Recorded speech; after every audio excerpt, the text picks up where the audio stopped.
Bonjour à tous pour le Zoom. Aujourd'hui, je reçois Pascal Cauchy. Bonjour monsieur, merci beaucoup d'être avec nous. On va parler de ce dernier ouvrage publié aux éditions de Paris, L'affaire de Bruay en Artois, le Pays Noir et les Gardes Rouges.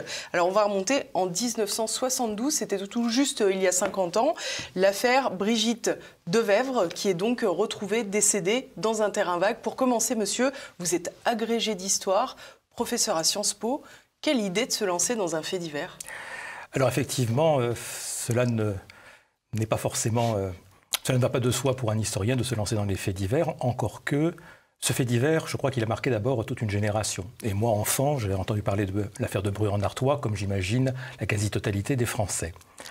Et ayant entendu parler de ce fait divers, j'ai eu l'occasion de rencontrer d'autres personnes qui m'en ont parlé, mais sur un plan beaucoup plus politique. Et donc j'ai voulu en savoir davantage. D'abord, essayer de reconstituer ce qui pouvait l'être des faits, et puis ensuite voir en quoi ce fait divers était aussi le témoignage à la fois d'une société qui avait considérablement évolué, nous sommes en 1972, donc 4 ans après mai 68, et puis aussi voir en quoi ce fait divers avait pu mobiliser une partie de l'extrême gauche avec des noms extrêmement fameux comme Michel Foucault ou Jean-Paul Sartre. Et au final, on s'aperçoit qu'un fait divers, c'est un peu comme une carotte glaciaire. C'est-à-dire que cela donne énormément d'informations sur une société, son évolution, son métabolisme. Et après cette petite enquête que j'ai menée, non pas sur l'aspect policier de l'affaire, mais plus sur les aspects sociaux, économiques et politiques, on s'aperçoit que la France de 1972, 1, a bien disparu, et 2, elle était en pleine transformation.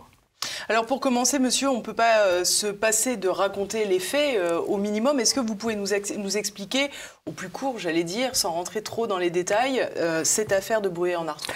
Alors, cette affaire de Bruay commence le 5 avril 1972. Nous sommes pendant les vacances de Pâques. Enfin, plus exactement, elle commence le 6, jeudi, jour des enfants.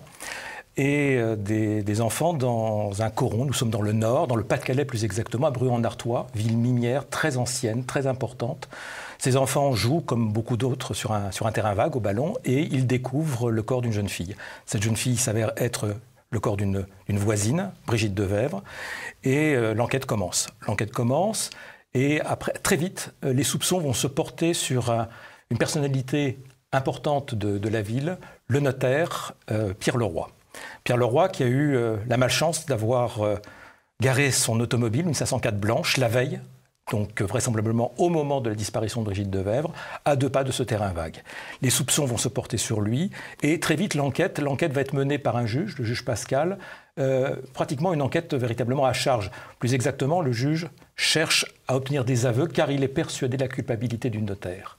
Et à partir de là, je dirais, tout s'enchaîne mais mal. C'est-à-dire que l'enquête prend une orientation faussée qui aboutit finalement à un non-lieu quelques mois plus tard. Mais entre-temps, évidemment, l'affaire a pris une dimension nationale et même internationale tout à fait insoupçonnée. Alors, vous le dites, une enquête à charge, mais c'est aussi un notaire, un suspect qui se défend particulièrement mal. Oui, alors d'abord il y a sans doute la personnalité du notaire. C'est un homme qui est plutôt réservé. D'abord, il est notaire, je dirais, ça fait partie aussi de la qualité de la profession d'être plutôt sur son compte à soi. C'est un juriste, là aussi. Donc c'est aussi une querelle de juge, c'est une querelle de juriste, d'hommes de loi, le notaire, le juge, le procureur. Et puis, c'est aussi la figure du notable. Le notable qui n'a pas non plus à se confesser ou à se disculper de quelque chose dont il ne se sent pas coupable. Et c'est peut-être là que nous basculons finalement du fait divers proprement dit à la question sociale, car à partir du moment où le notaire ne dit rien, il va être vu comme un notable protégé par les siens, un bourgeois au milieu d'une population qui a encore une conscience ouvrière très forte. Membre du Rotary Club notamment, tout le panel est complet. Hein. Le panel est complet, nous sommes encore dans une société provinciale extrêmement, extrêmement, non pas renfermée, mais extrêmement active, où les réseaux internes fonctionnent encore très bien. Nous ne sommes pas encore dans cette société disloquée qui va apparaître quelques décennies plus tard. C'est le potin méchant, quoi. Voilà. Les cercles comme le Rotary, mais aussi les communautés confessionnelles jouent leur importance, comme les communautés syndicales. Donc tout le monde se connaît sans se connaître, mais chacun a ses marques d'appartenance. Et dans une ville comme Bruay en Artois, cela évidemment a disons, une visibilité toute singulière, toute particulière. Et alors tout particulièrement quand on écoute ce notaire qui explique finalement que si sa voiture était garée, c'était pour aller chez sa maîtresse, qui elle-même est aussi une notable du village. Oui, alors là c'est l'autre personnage qui entre dans ce théâtre qui va se produire devant, ces scènes qui vont se produire devant toute la France pendant plusieurs mois. Il y a la femme, j'ai l'impression de dire la femme fatale. Monique Mayer. Alors, Monique Mayer est effectivement la maîtresse de Pierre le Roi. Alors évidemment, nous sommes en 1972, des fréquentations extra-conjugales restent encore de l'ordre du confidentiel, ça ne se fait pas, et on comprend aussi, je dirais, la pudeur d'un Pierre le Roi à l'égard de cette relation qui est une relation forte à l'évidence, puisque plus tard ils se marieront. Mais très vite, la figure de Monique Mayer va également ajouter, je dirais, au climat de tension que cette affaire va provoquer dans le courant du mois d'avril et surtout au début du mois de mai. Monique Mayer appartient à un autre milieu. Elle appartient au milieu du commerce, des notables du commerce. Son père avait une boutique de meubles, aujourd'hui disparue. Nous avons dans nos aires commerciales, aux périphéries des villes, aujourd'hui des choses qui n'ont absolument plus rien à voir avec évidemment ce qu'était autrefois le grand commerce du meuble de centre-ville. Donc elle fait partie des notables, mais des notables de la bourgeoisie commerçante. Nous ne sommes pas tout à fait dans le même milieu. Ceci dit, elle a des goûts très contemporain. Elle a une maison en particulier qu'elle s'est fait construire, une maison blanche aux murs blancs, une maison de rez-de-chaussée de plein pied. Qui tranche avec les corons, bien entendu. Et là, évidemment, il y a le choc des images que certains hebdomadaires, certains mensuels, certains journaux vont reprendre à l'envi. La photographie de cette maison blanche au milieu des corons va ajouter à une sorte d'exaspération et raviver l'idée d'une lutte des classes, car la maison du riche face au coron des pauvres. Et alors, ce qui est très intéressant, c'est que les lieux du crime campent aussi cette lutte sociale, quelque part, avec ce fameux terrain vague où on retrouvera le corps de la petite Brigitte, mais aussi cette grande maison qui est donc adjacente et les corons qui sont de l'autre côté, finalement. C'est une géographie que très vite tous les Français vont connaître. La presse s'est emparée non seulement, je dirais, de l'image fausse, évidemment, de Germinal, le monde de la mine, mais vont en donner aussi une géographie. Et tout le monde, en France, va connaître la rue de la Comté, la rue de Ranchécourt et le fameux terrain vague. Il faut des personnages, il faut un décor. Et le décor, nous l'avons, avec là, j'ai envie de dire, tout ce qu'il faut pour exciter l'imagination. Les rues des corons, qu'ils sont encore ces corons, selon l'image qui les a vus naître, nous sommes en gros dans les années 1900-1910, c'est-à-dire des murs de briques, tristes, enfin bref, je dirais on a là tous les stéréotypes de la ville du Nord, de la ville minière. Aujourd'hui, ça a bien changé. Et puis, au milieu, ce terrain vague, ce qu'on appelle un parc, qui est en fait un jardin mal taillé, et cette maison blanche qui semble insulter finalement le monde ouvrier. Alors elle ne surplombe pas, c'est un peu particulier. Bruay est une ville de collines, et tout est sur une pente déclinante, et la maison au contraire est en contrebas par rapport aux corons qui, eux, dominent le paysage. Petite particularité, la maison donne sur une avenue, qui est l'avenue de la République, où il y a d'ailleurs encore aujourd'hui l'étude du notaire qui, elle, au contraire, n'est pas du tout ostentatoire. C'est une étude tout à fait banale avec des murs de parpaing. Mais il est certain que cette géographie va concentrer également, je dirais, tous les sentiments et ressentiments que cette affaire va provoquer. Alors, le fameux juge Pascal, il sera fréquemment appelé le petit juge. Oui. Ça fait évidemment référence aussi au juge qui a travaillé sur l'affaire Grégory, qu'on appellera le petit juge. Et ils ont une autre particularité, ces juges, c'est qu'ils adorent la presse. Oui. Alors effectivement, vous l'avez rappelé, l'expression petit juge va naître avec l'affaire de Bruay. Elle va naître à l'affaire de Bruay grâce à un personnage. Le juge Pascal, c'est un magistrat, certes, mais c'est un personnage. Il a fait une carrière honorable. Il nous vient de Provence. Alors évidemment, dans l'Artois, l'accent provençal tranche un petit peu. Et sans doute aussi sa faconde que l'on juge méridionale, attire les journalistes. Il veut parler. En réalité, il ne dit rien. Il aime les médias, c'est une nouveauté. Encore que, on peut considérer que d'autres affaires précédemment, dans les années 50, ont pu, le cas échéant, aussi attirer une presse avide évidemment de sensations. Mais là, il y a une dimension particulière, c'est que le juge Pascal intervient, il parle, il prend position au moment même où la justice connaît, je dirais, des frémissements politiques.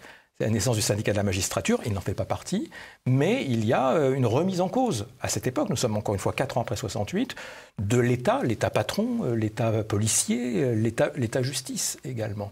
Et contrairement à ce qui se passe aujourd'hui, où on réclame davantage de secret de l'instruction et le retour du juge d'instruction dans sa forte indépendance, à l'époque, la gauche, si je puis dire, est très favorable à une justice ouverte, une justice transparente, une justice qui se déroule au fur et à mesure de l'enquête, au su et au vu de tout le monde.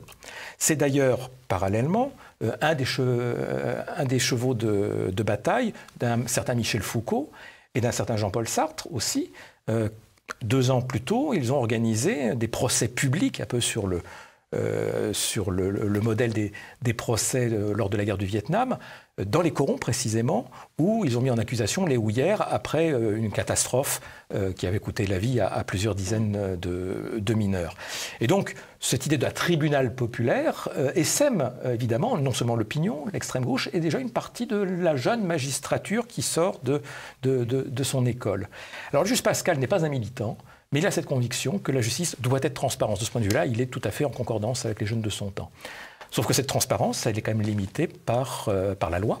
Il ne veut pas tout dire. Et c'est finalement ce qu'il dira semaine après semaine. Je pourrais vous dire quelque chose, mais je ne vous dirai rien. Si j'avais la possibilité de vous dire quelque chose, je dirais cela, mais je ne peux pas vraiment vous le dire. Et évidemment, au bout d'un certain temps, cela lasse les journalistes. Et le pauvre juge Pascal qui parallèlement mène quand même plusieurs dizaines de dossiers, sans faire dans une intuition, celle de la culpabilité de Pierre Leroy et de la complicité de Monique Mayer, ce qui évidemment aboutira à une véritable fiasco judiciaire. Alors ce juge considère justement une trentaine de preuves concordantes qui font foi de la culpabilité de ce fameux notaire. Alors ce ne sont pas des preuves, c'est ça le problème, ce sont des indices. Et donc, on est toujours dans une justice qui met en balance, et ça c'est très ancien, la possibilité, évidemment, de la preuve matérielle face, finalement, à la concordance des indices. Concordance des indices qui permet, à un moment donné, par additionner... Si on fait un peu d'histoire... Si on revient dans l'histoire très ancienne, par exemple, on reviendrait à l'affaire Calas, où vous avez comme un capitoul de Toulouse qui additionne des quarts de preuve, des demi-preuves, mais pas de preuves complètes pour aboutir finalement là aussi à une erreur judiciaire. Eh bien, le juge Pascal, il est là encore dans ce vieux principe. Mais il n'a pas de preuve matérielle et il n'a pas d'aveu. Évidemment, quand l'affaire sera amenée en appel puis en cassation, évidemment, tout s'effondrera. Pour autant, il aura systématiquement décidé du maintien en détention du notaire. Absolument.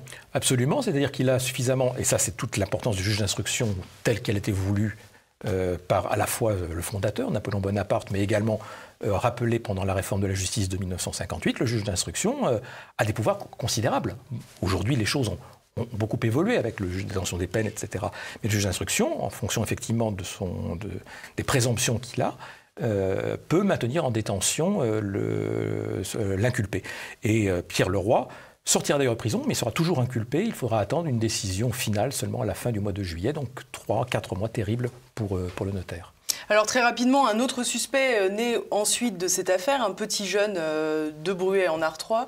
Très rapidement aussi, il sera écarté. Mais ce qui est amusant, c'est qu'on voit que les parents de Brigitte, la petite adolescente qui est retrouvée assassinée, sont quasiment les premiers à dire que non, ce n'est pas le coupable. Oui, alors devant un tel fiasco, à la fois dans l'enquête policière et dans l'instruction de l'enquête, chose assez inédite, l'affaire sera transportée à Paris et confiée à la rue des Saussaies, ce qui n'est pas rien.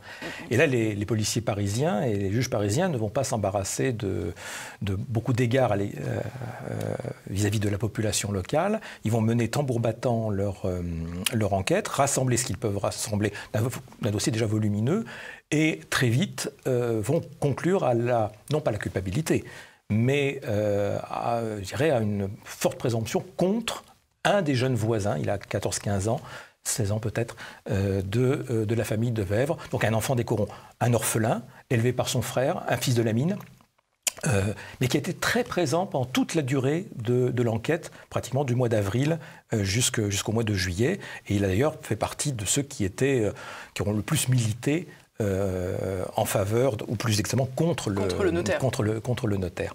Alors, le malheureux, ce garçon sera évidemment, compte tenu d'un certain nombre d'éléments matériels, amené à Paris, jugé, juge pour enfants. Donc là, nous sommes à huis clos. La justice pour enfants est quand même à ses règles propres.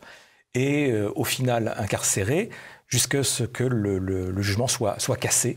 Et l'affaire, là aussi, se termine, je dirais, en queue de poisson. Alors, on a le sentiment que dans cette affaire, la presse est vraiment presque un acteur à part entière. Vous parliez tout à l'heure de Jean-Paul Sartre, qui distribue donc la cause du peuple et fait référence sans cesse à cette affaire de Bruay-en-Artois. Avec ce fameux titre, et maintenant, ils assassinent nos enfants. Alors, pour attiser la haine des habitants, c'est parfait. En fait, il y a deux choses. Il y a effectivement... Donc, nous avons là eu les acteurs, je dirais, du fait divers. Et maintenant, il va y avoir l'entrée en scène de deux autres groupes. La presse, mais la presse grand public, et par l'intermédiaire de la presse, je dirais, l'aspect politique, proprement dit, et militant. Pour ce qui concerne la presse grand public, alors, ce qu'on a peut-être... il y a eu des travaux universitaires là-dessus, et que j'ai utilisé, et que j'essaie de compléter. L'affaire de Bruay-en-Artois a été l'affaire la plus médiatisée, enfin, l'événement criminel le plus médiatisé de l'histoire de France. On l'a oublié, c'est bien normal, mais simplement, il suffit de se rappeler qu'il n'y avait que 2 chaînes de télévision. Donc quand vous avez en boucle, tous les jours, quelque chose, et c'est vrai que grâce aux déclarations du juge, nous avons un certain nombre de rebondissements, quelque chose sur l'affaire de Bruay-en-Artois, quand vous avez d'abord, vous avez le plus grand nombre de titres et de tirages de la presse papier après la Libération. 1972, c'est un pic. Ce qui signifie que tout le monde achète, ou presque, un journal.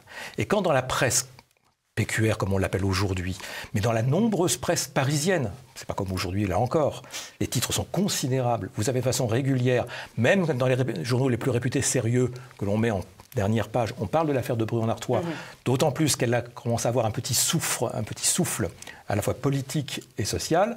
Il est évident que très vite, bien voilà, toute la France connaît l'affaire de Bruay-en-Artois et tous les Français ont une idée très tranchée sur cette affaire. Et un historien a même parlé d'une affaire Dreyfus à l'envers, dans la mesure où pendant plusieurs mois, voire plusieurs années, la France était divisée en deux. Il y avait ceux qui étaient pour le notaire, ceux qui étaient contre le notaire. Et je pense que si on interrogeait aujourd'hui des gens de ma génération plus âgée, dès que vous parlez de l'affaire de Bruay-en-Artois, tout de suite, le notaire. Et donc, médiatiquement, elle a été véritablement l'affaire... Et vous parliez de l'affaire Grégory, c'est pas du tout la même ampleur. Déjà parce que le nombre de la presse est moindre, et puis justement, il n'y a pas cet effet de concentration avec toutes les symboliques. Au contraire, parce que c'est une même famille. En plus. Exactement. Donc on a vraiment, sur le plan médiatique, d'ailleurs certains journalistes que j'ai pu rencontrer à la suite de mes recherches, qui ont participé à l'affaire de Bruay, certains ont commencé leur carrière avec l'affaire de Bruay-en-Artois, inévitablement c'est un passage obligé pour un jeune journaliste, parlait d'une véritable caravane du Tour de France. Donc on a évidemment pendant plusieurs semaines, vous avez les 3 grandes chaînes de radio privées, Luxembourg, Europe et Monte-Carlo présents, plus la présence permanente également des 2 chaînes de télévision, bientôt la 3e, puisque c'est l'été 72. Donc, et puis plus toute la presse locale et même internationale, puisque vous avez des articles un peu partout. Après, il y a l'autre élément. L'autre élément qui est aussi amené par la presse, qui est l'élément militant. C'est là que l'on voit apparaître dans cette affaire des acteurs, je ne dis pas forcément inattendus, mais en tous les cas qui ont joué un rôle très important dans l'évolution de l'affaire et que cette affaire va aussi faire évoluer de façon très conséquente, à savoir les mouvements d'extrême gauche, et en particulier un mouvement rescapé de 68, la gauche prolétarienne, les maoïstes, qui ont leur figure tutélaire avec Jean-Paul Sartre, et ce bimensuel qui s'appelle La Cause du Peuple. C'est pas forcément la figure ouvrière par excellence d'ailleurs. Non, c'est tout le drame finalement des Mao, c'est d'avoir voulu aller vers le monde ouvrier à partir des années 70-71, et qu'en définitive, ça s'est très mal passé. On a des témoignages d'anciens Mao qui ont perdu leur vie d'une certaine façon, en allant à l'établi, comme on disait à l'époque. Et Bruay-en-Artois, à un moment donné, au moment où le maoïsme n'est pas encore complètement en crise, il y a eu l'affaire Auvernais, mais le maoïsme, les jeunes Mao croient encore beaucoup à la révolution demain. Et l'affaire de Bruay est tellement exemplaire. Une fille de mineur assassinée par un bourgeois. Ils assassinent nos enfants. Et là, évidemment, l'occasion est trop belle, de telle sorte que très vite, ces groupes d'extrême gauche vont défiler en continu sur le terrain vague, sachant qu'il y a en plus un certain nombre de personnes qui sont implantées dans la région. Alors, ce que j'ai trouvé amusant, si je puis me permettre le terme, c'est la création de ce fameux comité Vérité et Justice qu'on ne peut pas mettre en lien avec aujourd'hui le comité Vérité et Justice pour Adama, qui est aussi un fait divers avec un jeune garçon en banlieue qui décède après son interpellation policière. Alors, maintenant que vous le dites, tout d'un coup, je me dis que peut-être qu'il y a un lien. Les comités Vérité et Justice, de quoi sont-ils le symptôme ou le symbole? Peut-être de ce grand retournement de l'extrême gauche française. Jusqu'après 68, disons pour faire vite, que les différents mouvements, certaines franges du Parti communiste, mais surtout trotskistes, maoïstes, etc., peu importe, tous ceux qui défilaient sur le boulevard Saint-Michel, sont encore des personnes qui croient en la révolution ouvrière. Que ce ne sont pas encore des usurpateurs. Pas encore. Ce sont encore des gens qui croient que Marx, Lénine, Mao ont raison et que l'avènement, c'est celui de la majorité, selon un principe quasi newtonien depuis le 19e siècle. Le monde ouvrier, le monde des prolétaires est majoritaire. Il doit très naturellement aussi prendre le pouvoir et s'il ne le prend pas, il l'aura très naturellement. On est finalement sur l'effet de traîne du 19e siècle. On croit aux causes majoritaires. La nation, la patrie, le prolétariat. On pourrait même rassembler tout ça dans un autre mot, le peuple, la cause du peuple. Et donc tous ces jeunes, finalement, sont encore les héritiers à ce moment-là de cette vision majoritaire de la Révolution, à savoir une vision presque qui obéit aux lois physiques. Le plus lourd l'emporte sur le plus léger. Et là, il va se passer quelque chose, justement avec l'affaire de Bruet. C'est qu'elle est très symptomatique d'un retournement véritablement conceptuel de l'extrême gauche. Et ce retournement, il va s'appuyer sur quoi ? Il va s'appuyer non pas sur une cause majoritaire, mais sur ce qui intéresse les gens, à savoir un certain nombre d'événements particuliers. Et que c'est l'addition des événements particuliers, là-dessus c'est finalement la leçon de Mao avec les coups d'épingle sur le tigre, c'est l'addition de ces éléments particuliers qui vont faire en sorte, qui vont greffer évidemment la cause révolutionnaire sur des populations extrêmement différentes, extrêmement variées. Et vous voyez les choses, comment elles vont évoluer. À savoir qu'à partir de 72-73, et il suffit de voir la naissance du journal héritier de la cause du peuple, qui va naître à Bruay-en-Artois, le journal Libération. Libération naît de l'affaire de Bruay. Parce qu'il faut rendre compte non plus de causes majoritaires, mais de causes singulières. Et là, je reviens à votre hypothèse sur le mouvement Adama Traoré. Qu'est-ce qui va se passer? Eh bien là, on est en germe, avec l'affaire de Bruay-en-Artois, en germe l'impasse prolétarienne, et donc on va souffrir aux causes singulières. Les jeunes, la sexualité, la drogue, les prisons, GIP. Et donc ces comités Vérité et Justice, si vous regardez, qui prennent naissance en septembre, octobre, novembre, décembre 72, vont s'emparer d'une quantité de faits divers pour justement essayer finalement de faire ce qu'on appelle la convergence des luttes aujourd'hui. Et c'est comme cela que l'extrême gauche change, c'est-à-dire qu'aujourd'hui elle a abandonné complètement la cause du peuple au profit de la cause des peuples, des gens, etc., etc. Et là, on pourrait faire tout un développement, justement, sur cette transformation que vont accompagner Jean-Paul Sartre, Michel Foucault, lutte pour les homosexuels, etc., la naissance de Libération, et c'est cette nébuleuse extrêmement composite qui va notamment, finalement, arriver à quoi? Arriver à 1981, Mitterrand. Mitterrand n'est pas élu exclusivement sur un programme ouvrier, ça serait trop juste. Il va être élu sur le programme ouvrier, je suis socialiste, mais aussi sur cette capacité à rassembler tous ces différents mouvements, tous ces mouvements de protestation, les motards, le mouvement homosexuel, etc. La question des immigrés, sur lequel d'ailleurs le PS attaque vigoureusement le PC. Bien sûr. Et donc là, on a vraiment la naissance de cette transformation de l'extrême gauche qui va alimenter désormais, je dirais, le fond idéologique de la nouvelle gauche à partir des années 80. Et pour conclure sur cette affaire, Pascal Cauchy, on a le sentiment que c'était une très grande opportunité justement pour ces mouvements d'extrême gauche, mais que les victimes, finalement, la victime en l'occurrence, c'était pas la cause principale. Hélas non, c'est effectivement ce gigantesque fiasco à la fois politique, médiatique, judiciaire, policier, etc. aboutit à quoi? Aujourd'hui à une prescription de l'affaire. 2005, sans aucun coupable. Alors, M. Bourdon, un ancien policier que j'ai rencontré, qui a fait un très beau travail, a poursuivi l'enquête, ce qui n'était pas mon objectif. Évidemment, je dirais qu'il y a eu un coupable, effectivement, mais qui n'est pas évidemment celui que l'on croit, du moins que l'on a pu croiser quand on s'intéressait à l'affaire de Bruay-en-Artois dans ces mois de 1972. Merci beaucoup Pascal Cauchy. Je recommande la lecture de votre ouvrage L'affaire de Bruay en Artois, Le Pays Noir et les Gardes Rouges, publié aux éditions de Paris. C'est évidemment disponible sur la boutique de TV Liberté. Vous apprendrez plein de choses et vous aurez une vision neuve de cette affaire. Merci.